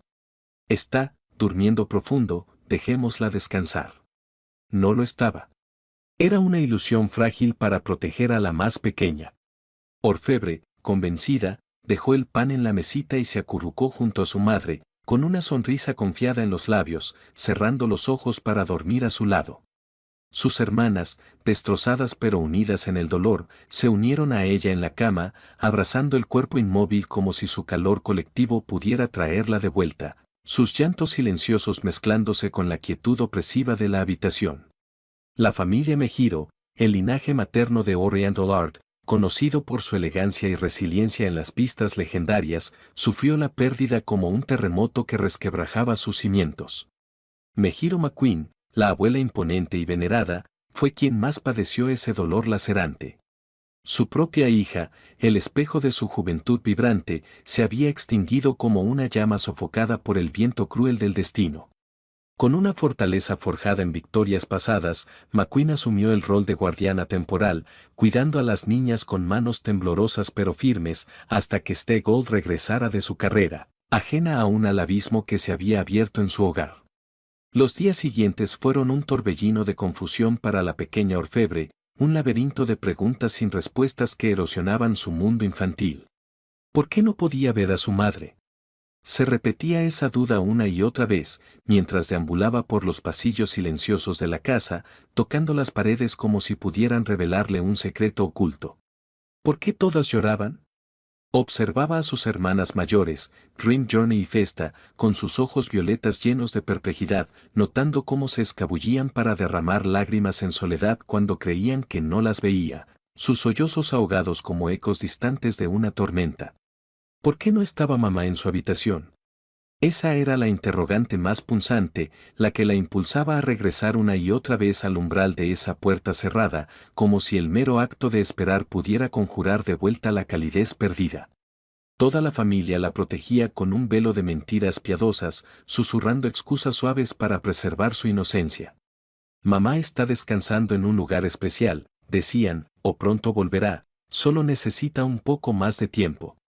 Pero el vacío se expandía, tiñendo los días de una melancolía que Orfebre no podía nombrar, un peso invisible que hacía que sus juegos solitarios se volvieran mecánicos, sus risas forzadas. Un día, mientras Mejiro McQueen caminaba por el pasillo con pasos pesados, cargando el fardo de su propio duelo, la vio. Orfebre estaba sentada en el suelo frente a la puerta de la habitación de su madre, el último lugar donde la había visto con vida, moviendo la cabeza al ritmo de una canción imaginaria, con una sonrisa ingenua iluminando su rostro. En sus manos pequeñas sostenía una tostada reseca, untada con mermelada y moldeada en forma de corazón, la misma que había preparado días atrás como ofrenda de amor. Estoy esperando a mamá, decía Orfebre cada vez que alguien pasaba, su voz un hilo de esperanza inquebrantable. Cuando despierte, le daré esto. Le encantan los corazones, ¿verdad? McQueen, con el corazón apretado como un puño, no tenía el valor para romper esa ilusión. Día tras día, se sentaba a su lado en el suelo frío, su presencia una sombra protectora, y esperaba con ella algo que nunca llegaría. Pasaban las horas en silencio compartido, McQueen contando anécdotas suaves de las pistas para distraerla, mientras Orfebre parloteaba sobre juegos futuros con su madre, como si el mero acto de verbalizarlo pudiera materializarlo. Los días se estiraban en una rutina agonizante, Orfebre regresando al mismo lugar cada mañana, como si en algún momento esa vigilia devota invocara el milagro. En su mente infantil, todo era un sueño prolongado, una pesadilla temporal de la que despertaría para encontrar a sus hermanas y a su madre con esa sonrisa radiante que siempre la recibía al amanecer, envolviéndola en brazos cálidos y promesas eternas. Pero la pesadilla no se disipaba. Persistía como una niebla espesa, robando colores al mundo. Finalmente, un día nublado en que el aire mismo parecía cargado de presagios, Mejiro McQueen no pudo soportar más ver a su nieta erosionarse en esa espera infructuosa. El dolor acumulado, el suyo propio, multiplicado por el de las niñas, la impulsó a actuar. Se arrodilló frente a Orfebre, tomándola de las manos con gentileza, sus ojos sabios empañados por lágrimas contenidas. Mi pequeña Orfebre, comenzó McQueen, su voz un susurro ronco, tembloroso por el esfuerzo de mantener la compostura. Hay algo que debo explicarte sobre mamá. Ella no va a volver a abrir esa puerta. No porque no quiera, sino porque ha ido a un lugar donde no puede regresar. Orfebre frunció el ceño, su inocencia chocando contra las palabras como una ola contra una roca. ¿Por qué no? ¿Está enfadada? ¿Hice algo malo? Preguntó, su voz pequeña pero insistente, aferrándose a la tostada como un talismán. McQueen tragó saliva, eligiendo cada palabra con cuidado, como si fueran fragmentos de vidrio. No, cariño, no es eso. Mamá te ama más que a nada en el mundo, pero a veces, el cuerpo de alguien se cansa tanto que no puede seguir. Es como una carrera muy larga, donde al final uno debe descansar para siempre. Eso se llama muerte. Mamá no está dormida. Se ha ido a un lugar pacífico, donde no hay dolor, pero desde donde nos cuida a todas. No podemos verla, pero su amor sigue aquí, en nosotras. Orfebre parpadeó, procesando las palabras con lentitud, su mente infantil luchando contra la realidad. Luego, su mirada se fijó en la puerta, como si pudiera perforarla con la voluntad. Se levantó de un salto, extendiendo sus brazos cortos hacia el picaporte, saltando una y otra vez para alcanzarlo. Al principio, sus movimientos eran tranquilos, casi juguetones, pero cada fracaso avivaba una urgencia desesperada. «Mamá», gritó, su voz rompiéndose en sollozos. «Abre, por favor. Quiero verte. Vamos a jugar otra vez». Los saltos se volvieron frenéticos, sus puños pequeños golpeando la madera con golpes sordos, eco de un corazón destrozado. Recordaba esa hermosa sonrisa, la quería de vuelta, la amaba con una intensidad pura, la necesitaba como el aire mismo. «Por favor, mamá, no me dejes. Abre la puerta. Te traje el corazón, mira». Suplicaba, las lágrimas ahora rodando por sus mejillas, mezclándose con la mermelada pegajosa en sus manos. McQueen se acercó, sus propias lágrimas desbordándose, intentando sujetarla con brazos temblorosos. «Orfebre, mi niña, detente, ella no puede». Pero Orfebre se resistía, su súplica convirtiéndose en un lamento crudo, un eco que reverberaba por los pasillos vacíos, como si el mero acto de rogar pudiera deshacer lo inevitable. Finalmente, el día en que Gold regresó llegó como un vendaval de emociones contenidas, cargado con el peso de la ausencia que ya intuía en el aire opresivo de la casa. Al ver a sus dos hijas mayores, Dream Journey y Festa, con los rostros pálidos y surcados por el agotamiento del duelo, Gold cayó de rodillas en la entrada, extendiendo los brazos con un sollozo ahogado que rompió su compostura habitual. Las abrazó con fuerza desesperada, sus hombros temblando mientras las mecía como si fueran aún bebés, su voz un murmullo roto por el remordimiento. «Mis niñas, lo siento tanto», susurró Gold, su aliento entrecortado contra el cabello de Dream Journey. «No debí irme, no debí dejarlas solas, perdónenme, por favor, si hubiera estado aquí». Dream Journey, con lágrimas frescas rodando por sus mejillas, se aferró a ella, pero su voz salió entrecortada por la urgencia. «Mamá, Orfebre, ha desaparecido. No la encontramos por ninguna parte». Festa, aún temblando, añadió. «La buscamos en el jardín, en su habitación, por todos lados, pero no está». El pánico se apoderó de Gold, disipando momentáneamente su propio dolor.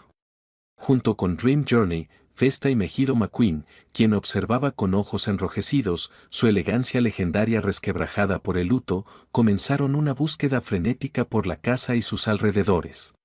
Recorrieron los jardines sombreados, los pasillos laberínticos, incluso el ático polvoriento donde las niñas solían esconderse en juegos inocentes. El silencio de la mansión amplificaba su ansiedad, cada habitación vacía un recordatorio cruel de la pérdida reciente. Nadie había considerado buscar en la habitación de Oriental antes, no por falta de sospecha, sino por el dolor crudo que aún emanaba de ese espacio sagrado, como una herida abierta que nadie osaba tocar. Finalmente, Gold, con el corazón latiéndole en la garganta, abrió la puerta de esa habitación prohibida. La luz tenue filtrada por las cortinas revelaba un santuario intacto, la cama con sábanas arrugadas, el aroma persistente a hierbas medicinales y lavanda que Oriental Art tanto amaba. Y allí, bajo la cama, hecha un ovillo en la oscuridad polvorienta, estaba Orfebre, acurrucada con las rodillas contra el pecho, susurrando súplicas inaudibles para que su madre regresara. Gold rompió su carácter tranquilo y estoico, esa fachada de patriarca inquebrantable, y se lanzó al suelo, arrastrándose para abrazarla. Sus lágrimas calientes cayeron sobre el cabello de la niña mientras la mecía con desesperación. «Mi pequeña, mi Orfebre, lo siento tanto», sollozó Gold, su voz quebrada como nunca antes. «Perdóname por no estar aquí, por no protegerte. Mamá te amaba tanto, y yo fallé.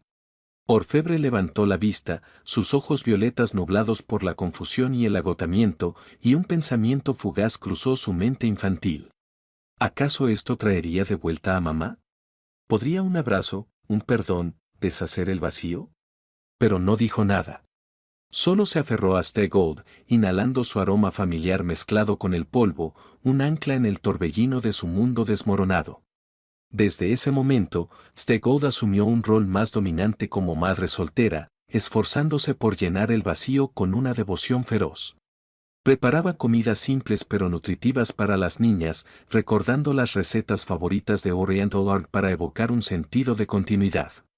Las llevaba a paseos por las pistas cercanas, contándoles historias de carreras legendarias para infundirles fuerza y distracción, y por las noches se sentaba a su lado para leer cuentos, su voz grave contrastando con la dulzura perdida de su esposa, pero llena de un amor protector que buscaba compensar la ausencia. Sin embargo, cuando nadie la veía, en las horas solitarias de la madrugada o en rincones ocultos de la casa, Stegold se derrumbaba. Lloraba en silencio, vulnerable como nunca, sus hombros encorvados bajo el peso del duelo y la responsabilidad. Fue esa vulnerabilidad la que una Uma astuta supo explotar. Point Flag, la hermana de Oriental Art, una figura cercana al linaje familiar con su propia ambición velada. No ocurrió de inmediato, sino gradualmente, como una sombra que se extiende al atardecer. Point Flag comenzó visitando con frecuencia, ofreciendo consuelo en forma de palabras suaves y presencia constante, aprovechando el corazón herido de Stegold para insinuar una conexión más profunda. Orfebre, con su intuición infantil agudizada por el trauma, lo percibió como una traición imperdonable. ¿Cómo se atrevía Point Flag a invadir su familia, a manchar la memoria de Oriental Art con sus atenciones oportunistas? Era como si estuviera robando el lugar sagrado de su madre, diluyendo el legado de amor puro con algo calculado y egoísta. El tiempo pasó.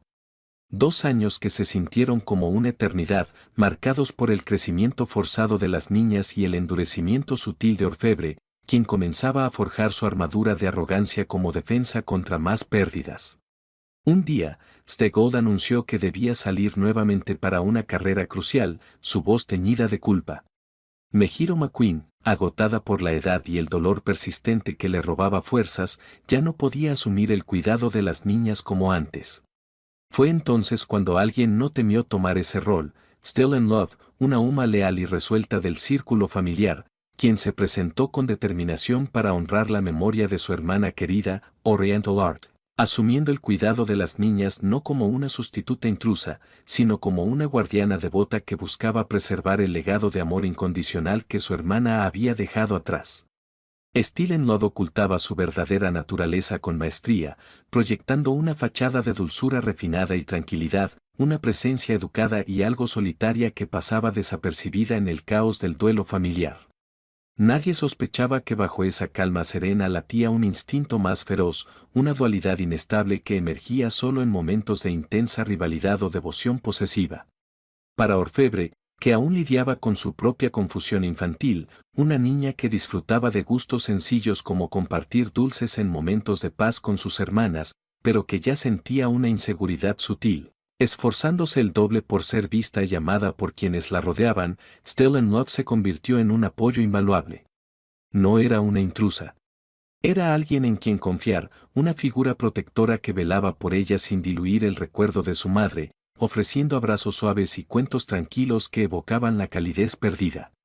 Los días bajo su cuidado transcurrieron con una rutina reconfortante. Still in Love preparaba meriendas simples con los dulces favoritos de las niñas, organizaba juegos tranquilos en el jardín para infundirles momentos de paz, y se aseguraba de que cada gesto honrara a Oriental Art, como si su presencia fuera una extensión del amor maternal. Orfebre, en particular, le tomó un cariño profundo, viéndola como una aliada en su duelo, alguien que comprendía su necesidad de ser notada sin exigir nada a cambio. Pero un día, en la quietud de una tarde nublada, algo cambió. Orfebre, sentada junto a Still in Love en el porche, compartió sus confusos sentimientos sobre Stegold y Point Flag, la hermana de su madre que había aprovechado la vulnerabilidad de su familia para insinuarse. Una traición que la niña percibía instintivamente como un robo al legado de Oriental Art. Tía Steele. Point Flag siempre está con mamá ahora, murmuró Orfebre, su voz pequeña pero cargada de una inseguridad naciente, jugueteando con un dulce en sus manos como si buscara consuelo en lo familiar. ¿Por qué? Mamá no volvería, ¿verdad? Es como si la estuviera olvidando. Still in Love se tensó sutilmente, su fachada refinada resquebrajándose por un instante. Sus ojos, usualmente serenos, adquirieron un brillo feroz, revelando el otro yo que había mantenido oculto, una depredadora salvaje, obsesiva en su devoción. Se inclinó hacia Orfebre, su voz bajando a un tono intenso, casi hipnótico, mientras explicaba lo que era el amor. No el puro y respetuoso de Oriental Art, sino una versión distorsionada, posesiva y excluyente, donde la lealtad se convertía en un instinto de caza, devorando cualquier amenaza como a una presa. El amor, mi pequeña, comenzó Still in Love, su mirada fija en Orfebre con una intensidad que hacía que la niña se sintiera vista de una manera nueva, casi devorada, no es solo dulzura y paz, como los momentos que compartes con tus hermanas o los dulces que te reconfortan. Es una obsesión que consume, un lazo que no permite rivales.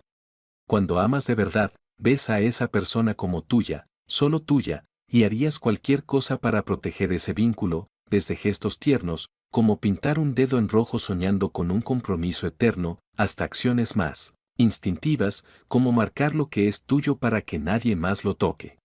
Point Flag no ama, traiciona. Aprovecha la debilidad de este Gold para colarse, diluyendo el recuerdo de tu madre como si fuera una presa fácil de cazar. Eso no es amor, es debilidad. El verdadero amor es feroz, inestable, te hace cambiar, te hace depredar a quien amenace tu lugar. Si alguien intenta robar lo que amas, lo devoras antes de que te devoren a ti. Sus palabras plantaron semillas profundas en la mente de Orfebre, quien, con su cariño especial hacia Still in Love, esa figura que la había hecho sentir segura y notada en su soledad, absorbió la lección como un eco de su propia dualidad emergente.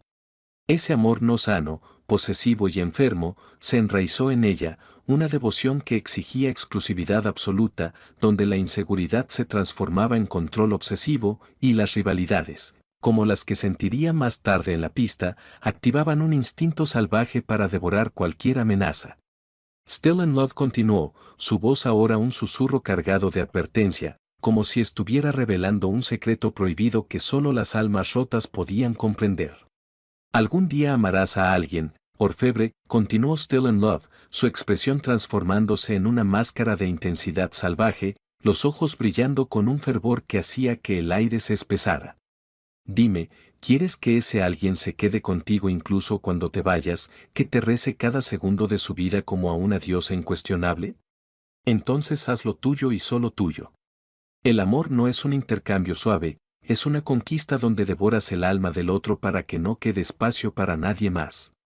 Si sientes que te traicionan, como Point Flag hace con el recuerdo de tu madre, no lo permitas. Marca, posee, destruye cualquier amenaza antes de que te robe lo que es legítimamente tuyo.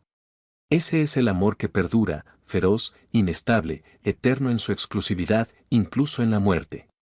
Orfebre escuchó en silencio, sus ojos violetas absorbiendo cada palabra como una semilla que germinaría en su interior, forjando la dualidad que definiría su futuro, una fachada de dulzura refinada en el día a día, ocultando el instinto depredador que emergía ante cualquier rivalidad o pérdida. El recuerdo se desvaneció gradualmente, como una niebla disipándose bajo el sol implacable, dejando a Orfebre de nuevo en el presente, en el palacio eterno, donde el desayuno intacto se enfriaba sobre la mesa y Aiko aguardaba en silencio, invisible en su discreción. Pero ella ya no estaba sentada. Se había levantado con un movimiento fluido y deliberado, posicionándose detrás de Kenji, quien trabajaba absorto en su oficina privada, revisando documentos en la pantalla con hombros tensos por el agotamiento acumulado. Sin una palabra, Orfebre extendió una mano, sus dedos envolviendo el cuello de él con una presión firme pero controlada, obligándolo a inclinar la cabeza hacia atrás para mirarla directamente. Sus ojos violetas lo perforaban desde arriba, no con la intensidad salvaje de Still in Love en aquel recuerdo lejano, sino con una resiedumbre dominante, un dominio absoluto que transmitía una verdad inquebrantable: tú eres mío, incluso en la muerte. El aire se cargó de tensión, el pulso de Kenji acelerándose bajo sus dedos, mientras ella sostenía la mirada sin parpadear, su expresión un muro de posesividad cruda que no admitía escape. El silencio se extendió, pesado y opresivo, un recordatorio de que su imperio y su amor no toleraban traiciones ni ausencias, solo lealtad eterna. Capítulo 4. El día esperado había llegado, y ambos ascendían en un jet privado, el medio de transporte preferido por aquellos que navegaban en esferas de lujo absoluto, con interiores de cuero pulido, asientos reclinables que se convertían en camas y un servicio discreto que anticipaba cada necesidad. Al principio, todo estaba envuelto en un silencio denso, roto solo por el zumbido constante de los motores.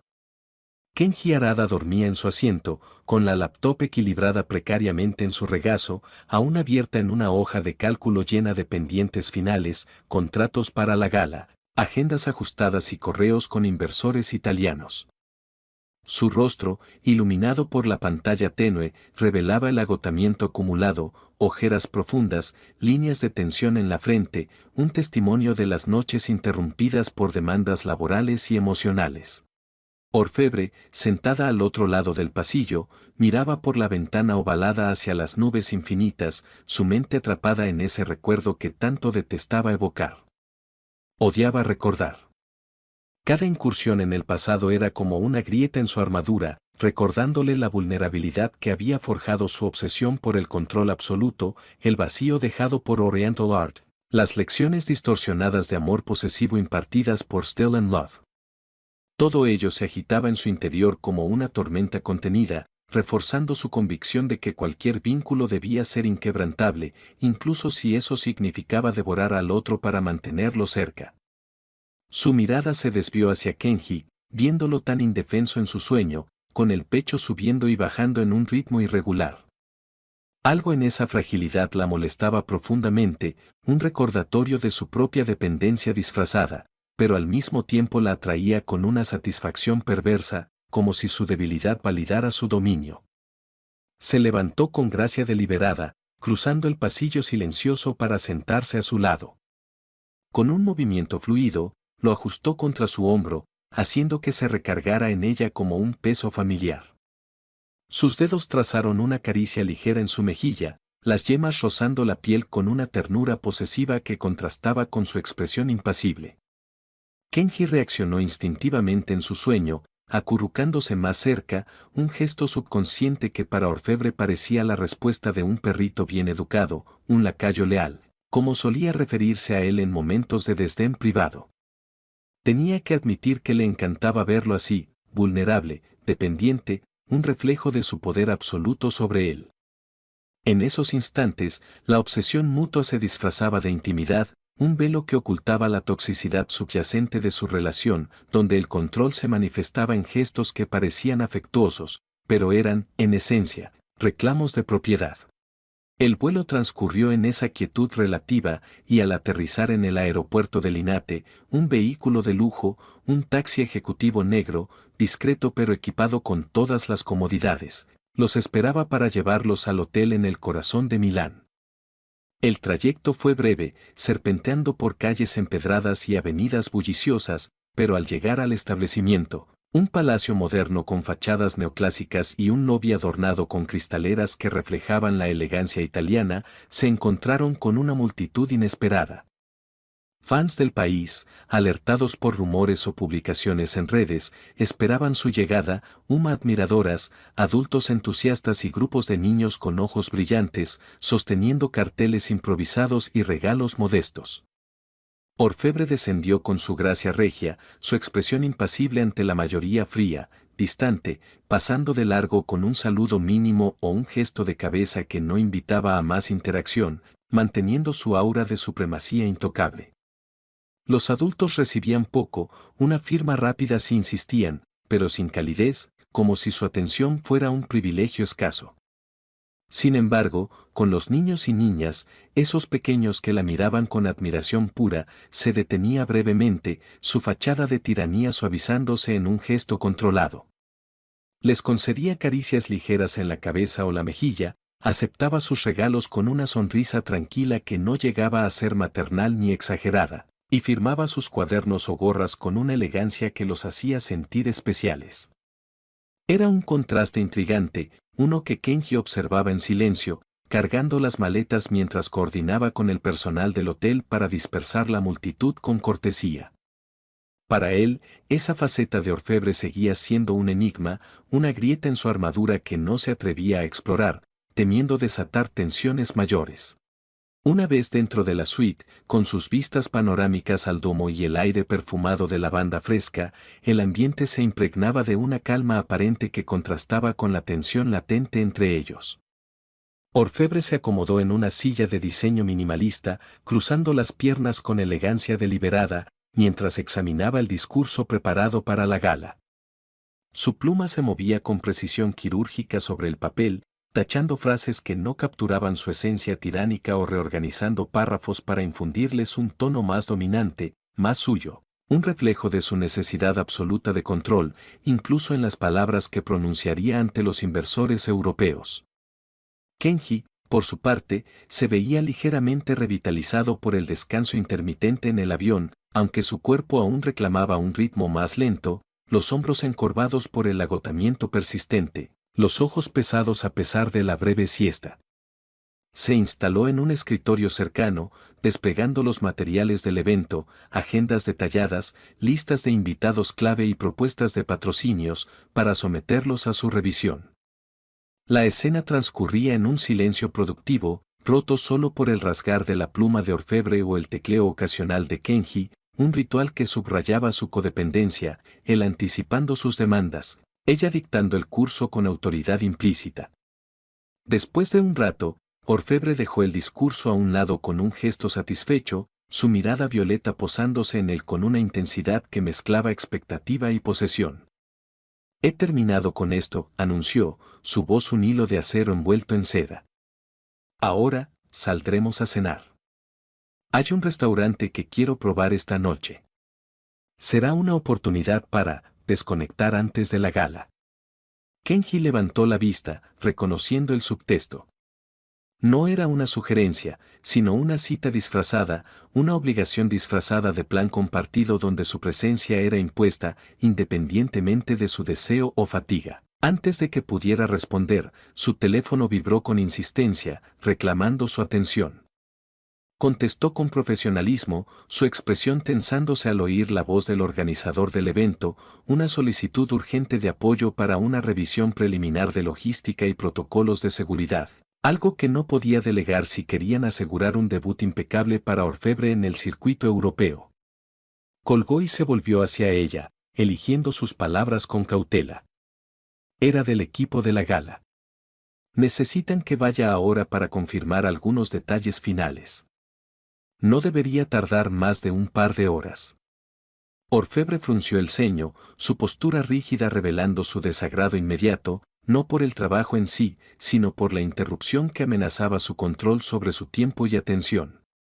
Otra vez, replicó, su tono bajando a un registro frío y acusador. ¿Cuántas veces tengo que recordarte que nada interfiere en mis planes? Esta revisión puede esperar. La cena no.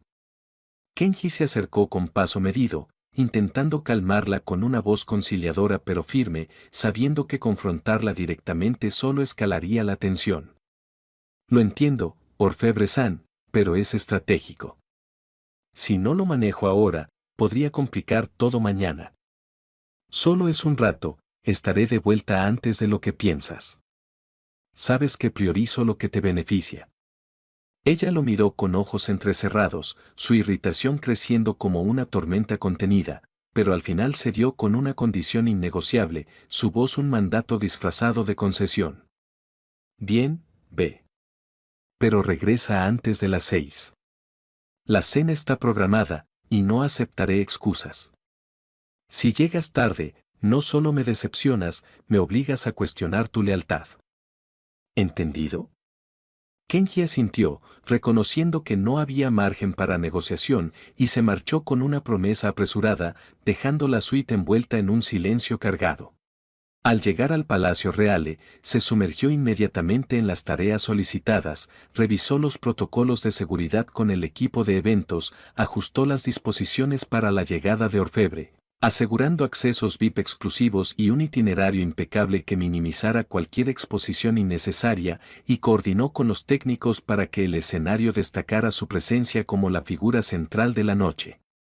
No se limitó a lo mínimo. Aprovechó la oportunidad para tejer influencias sutiles, entablando charlas breves pero estratégicas con miembros clave del staff, un productor de eventos con conexiones en el sector de lujo, un coordinador de patrocinios ligado a casas de moda italianas, siguiendo su ritmo con preguntas precisas y comentarios que demostraban conocimiento profundo del mercado. Su experiencia en estas galas es invaluable, decía con profesionalismo, ofreciendo consejos sobre optimización de agendas o contactos en Japón que pudieran ser útiles a futuro, ganando favores que podrían traducirse en alianzas beneficiosas para el imperio de Orfebre. Durante una de estas conversaciones, surgió un detalle que lo inquietó. El productor mencionó casualmente una sorpresa planeada para la gala. Kenji, minucioso por naturaleza y adverso a las variables impredecibles que podían alterar el control perfecto que Orfebre exigía, presionó con sutileza para obtener más información. ¿Podría darme una idea de qué involucra?, preguntó con tono neutral, pero el productor solo sonrió evasivamente, revelando que provenía de una familia adinerada con influencias en el mundo de las carreras y el lujo, nada más concreto. Solo insinuaciones de que sería impactante y alineado con el tema de excelencia. No pudo sacar nada adicional, a pesar de sus intentos. El secretismo era deliberado, y eso lo irritaba profundamente, ya que odiaba las sorpresas que escapaban a su planificación meticulosa. Lo dejó pasar de momento, no por resignación, sino por el cansancio que lo invadía en oleadas, nublando su enfoque y recordándole que su cuerpo reclamaba un respiro que rara vez concedía. En un momento de pausa, se sentó en un rincón discreto del salón adjunto, un sofá mullido rodeado de tapices históricos, con la intención de revisar unos últimos papeles. Cerró los ojos solo por un momento para descansar, pero el agotamiento lo traicionó, extendiendo esa breve pausa en una siesta involuntaria que lo sumió en un sueño profundo, ajeno al bullicio lejano de los preparativos. Cuando despertó, con un sobresalto que aceleró su pulso, se vio algo sorprendido por una figura ante él, extendiendo una mano que ofrecía una bebida caliente, un café humeante cuyo aroma reconfortante lo ancló de inmediato al presente. Vestida de forma no elegante pero impecable, un atuendo casual con toques refinados, como una blusa ajustada y pantalones tailoring que acentuaban su estatura alta, la figura emanaba una presencia que no podía ignorar, aunque sus ojos aún nublados por el sueño no permitían reconocerla con claridad. Tomó la taza con cuidado, murmurando un gracias ronco, y comenzó a sorber el café con calma, sintiendo como el calor se extendía por su cuerpo, disipando parte de la niebla mental. La figura se sentó a una distancia respetuosa, su voz resonando con una refinada autoridad que equilibraba poder y una estricta meritocracia, pero teñida de una amabilidad genuina, como un corazón de oro envuelto en una armadura de exigencia. ¿Se encuentra bien?, preguntó con tono serio pero no impositivo, su mirada penetrante evaluando su estado con preocupación sutil. Parece que ha dormido profundamente, como si llevara días sin un descanso real. ¿Qué lo tiene tan agotado? Kenji parpadeó para aclarar su visión, respondiendo con cautela, sin revelar detalles específicos sobre su dinámica con Orfebre. Estoy bien, solo. El viaje y el trabajo se acumulan, coordino eventos como este, agendas apretadas, detalles que no pueden fallar. Es el precio de mantener todo en orden.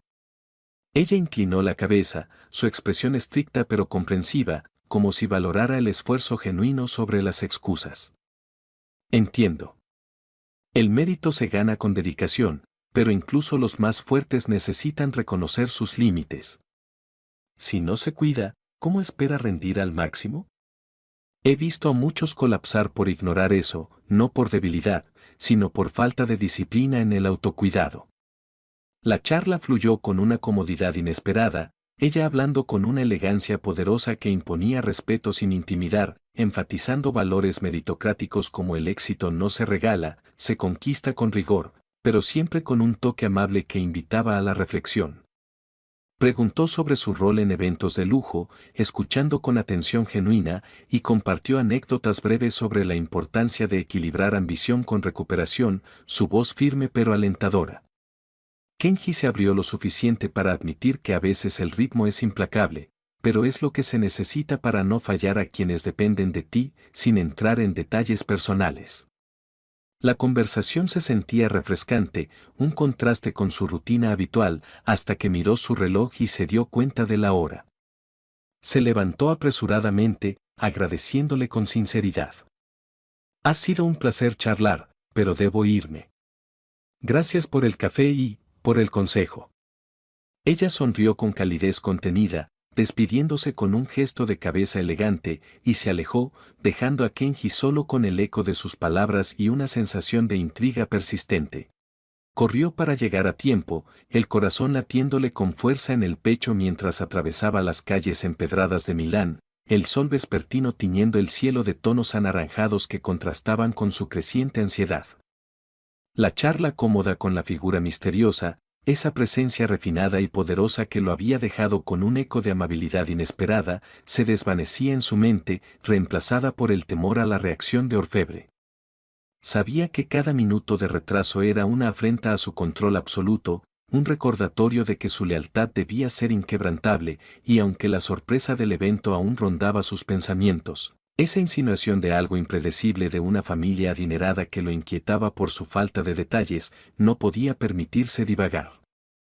Llegó al hotel jadeando ligeramente, subiendo las escaleras de dos en dos para evitar la espera del ascensor, y empujó la puerta de la suite con algo de fuerza, el clic del cerrojo resonando como un eco de su urgencia.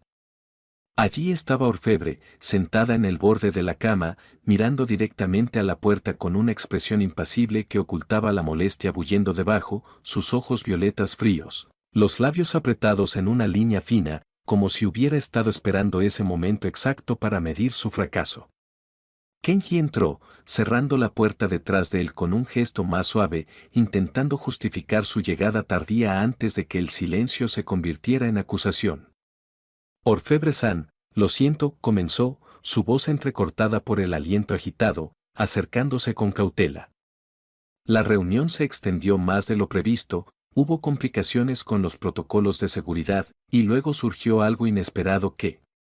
Pero ella se levantó con gracia deliberada, interrumpiéndolo antes de que pudiera terminar, su movimiento fluido pero cargado de una tensión palpable que hacía el aire más pesado. Sin una palabra inicial, extendió una mano y lo tomó de la mandíbula con firmeza, sus dedos cerrándose con precisión controlada, obligándolo a mirarla directamente a los ojos. Su expresión era seria, no abiertamente molesta, mantenía esa elegancia impecable, como si el acto fuera una corrección formal en lugar de una reprimenda, pero el fuego latente en su mirada revelaba la irritación profunda, una posesividad herida que no toleraba excusas. Dime, Kenji susurró, su voz baja y afilada como un filo, sin soltar su agarre, impidiéndole hablar con facilidad. ¿Por qué tardaste tanto? ¿Qué fue tan inesperado que te hizo ignorar mi orden? ¿Acaso piensas que mi tiempo es negociable, que puedes dilatarlo con tus complicaciones? Kenji intentó responder, su mandíbula doliente bajo la presión, pero las palabras salían entrecortadas, ahogadas por el control físico que ella ejercía. Fue la sorpresa del evento, intenté. Pero Orfebre no lo dejó continuar, apretando un poco más, su expresión inalterada en su seriedad, como si estuviera evaluando no solo su excusa, sino su lealtad entera. No me interesan tus balbuceos, interrumpió, su tono escalando en hostilidad contenida, cuestionando sin pausa mientras lo empujaba paso a paso hacia la cama, su agarre firme pero elegante, sin perder compostura. ¿Por qué siempre encuentras formas de desafiarme? ¿Es que no entiendes que cada segundo que pasas lejos es una brecha en lo que hemos construido? Dime, ¿qué te retuvo tanto tiempo? ¿Alguna reunión que se extendió por tu incompetencia, o algo peor que no me estás diciendo? Kenji jadeaba, el dolor en su mandíbula irradiando hacia el cuello, su espalda chocando finalmente contra el borde de la cama, donde Orfebre lo empujó con un movimiento preciso, obligándolo a caer sentado mientras ella se inclinaba sobre él, apretando aún más su agarre. El aire se le escapaba en ráfagas cortas, un verdadero dolor punzante que nublaba su visión, recordándole las peleas pasadas donde su dominancia se manifestaba en violencia sutil pero implacable. Nunca le había alzado la mano, pero su sumisión era el precio de la paz.